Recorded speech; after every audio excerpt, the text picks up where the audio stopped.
ক্ষমা করো পৃথিবী, আমি তাকে ঘৃণা করতে পারিনি। তাকে আমি নিষ্ঠুর মৃত্যু দিতে পারিনি।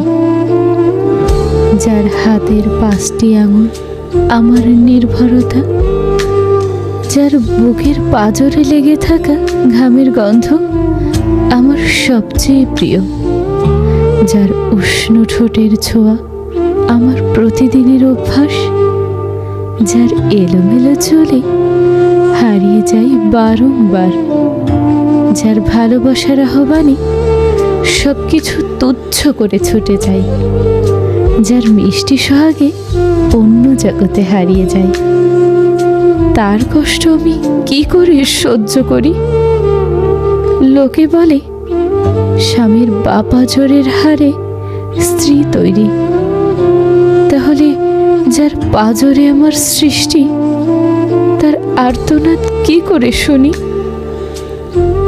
এই কঠিন কাজ আমার পক্ষে সম্ভব হয়নি। ও পৃথিবী, সবাইকে বলে দিও আমার কবর যেন আমার স্বামীর কবরের ঠিক বাপাশেই হয়। আমি তাকে ভালোবাসি, যেমন সত্য চন্দ্র সূর্য, তেমন সত্য আমি তাকে ভালোবাসি।